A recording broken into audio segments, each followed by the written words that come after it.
Ndak mau saya mau cerita. Kata Mbah Mun sering cerita. Kenapa wa ma arsalnaka illa rahmatan lil alamin, kata Mbah Mun, Allah itu pasti bikin ulama yang tidak produk Arab itu pasti ada. Kalau orang Arab jadi ulama wajar, bahasanya Arab, domisilinya di Arab. Tapi Allah akan selalu bikin ulama yang tidak bangsa Arab.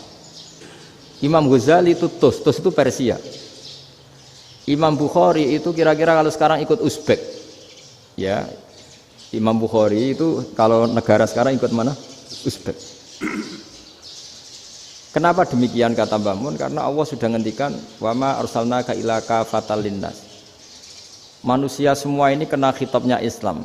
Kalau tidak ada ulama yang dari berbagai negara, kesannya Islam itu hanya milik orang Arab Saudi. Makanya Allah selalu bikin ulama-ulama yang bahkan tidak Arab.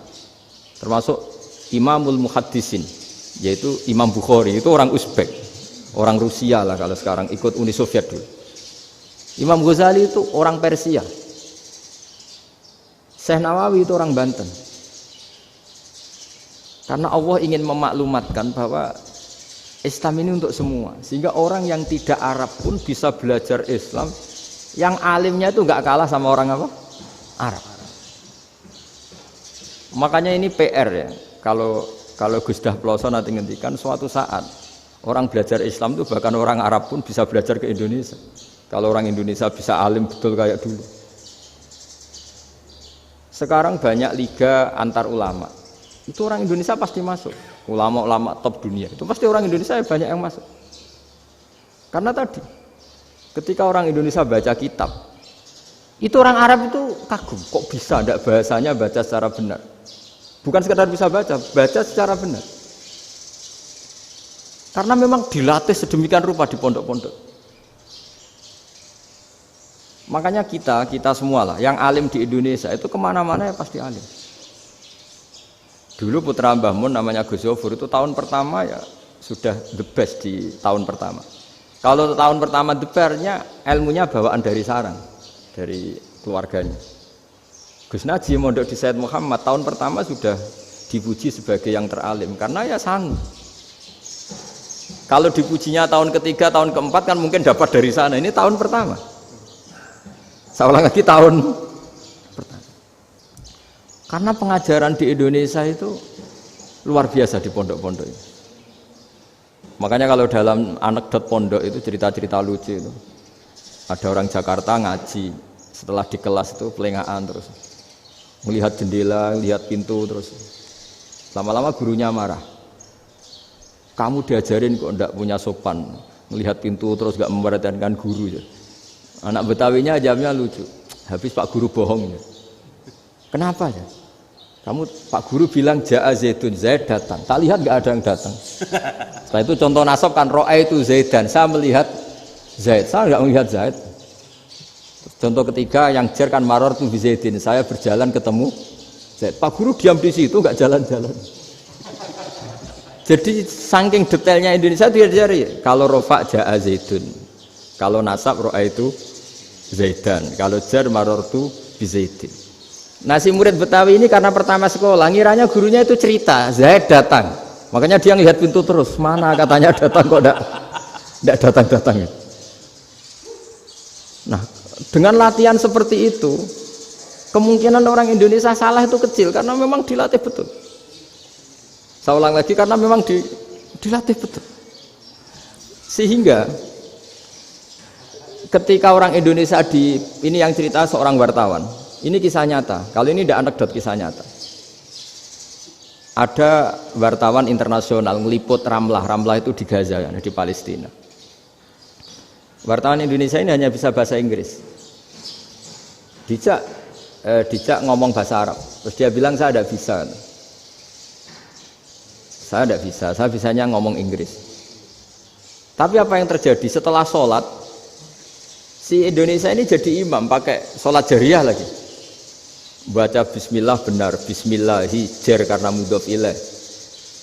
Terus ketika iktidal ya benar, Rabbana lakal hamdu mil'us samawati wa mil'ul ardi benar. Ketika tahiyat ya benar, at-tahiyatul mubarakatuh sholawat.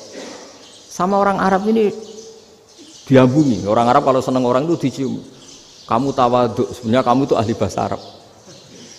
Karena orang Indonesia sekali sholat itu nggak ada yang salah. Meskipun benarnya karena hafalan, tapi bagi yang ahli nahwu itu hebat.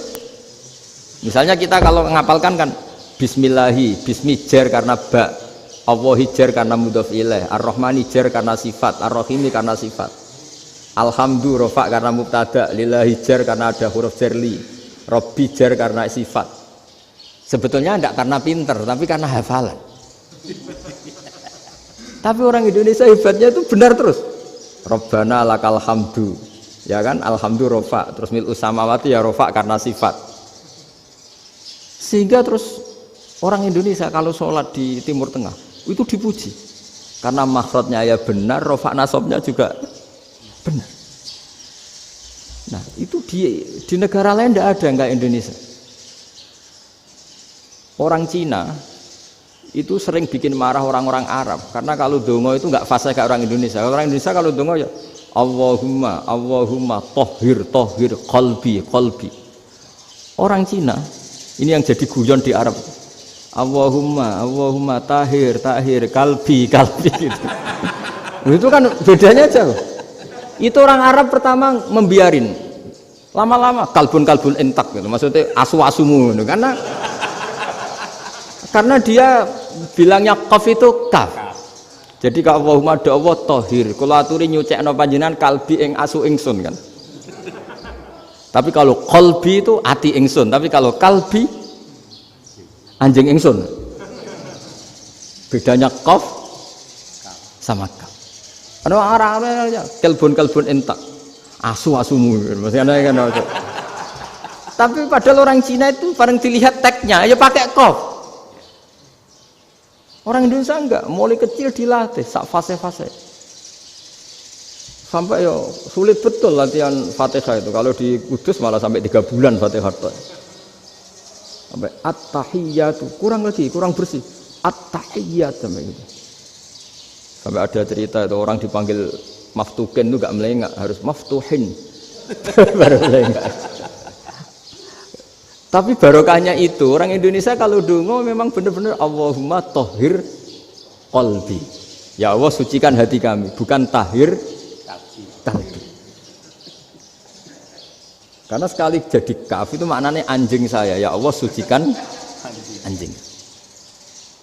Jadi ini orang Indonesia. Jadi kata Mbah Mun, dawuh Mbah Mun, illaka fatal linnas, bahwa agama ini milik semuanya. Itu diantara bukti Allah menghendaki atau mendesain Islam seperti ini, orang yang belajar di Indonesia itu pengetahuannya Islam, pengetahuannya tentang Islam itu tidak kalah sama yang belajar di Al-Azhar, sama yang belajar di Arab Saudi. Makanya ini PR-nya UMM, PR-nya IAIN, PR-nya UIN. Bisa enggak sealim mereka dalam bahasa Arab? Nah, bahasa Arabnya mau man anta, ana zaidun. Jangan sampai, karena kita di sana ini kadung dibully. Orang Arab tuh kalau bully kita, sampai tak kasih cerita. Itu ngawurnya Masya Allah. Kata dia, ada anak orang Indonesia haji. Si anaknya orang Indonesia yang dijotos sama anaknya orang Arab. Dijotos, dipukul. Singkat cerita terus si orang Indonesia nggak terima, anaknya yang orang Arab dipukul. Yang balas bapaknya. Orang Arab tanya, lima ada dorobta ibni, kenapa kamu mukul anak saya? Itu orang Indonesia bahasa, wah aku biasa. Jadi hanya bilang gitu. Artinya anak saya dihada ya maka tak ada. Bahasa Arabnya gitu. Anak saya dipukul maka saya balas mukul. Itu orang Arab mantuk-mantuk oh gitu.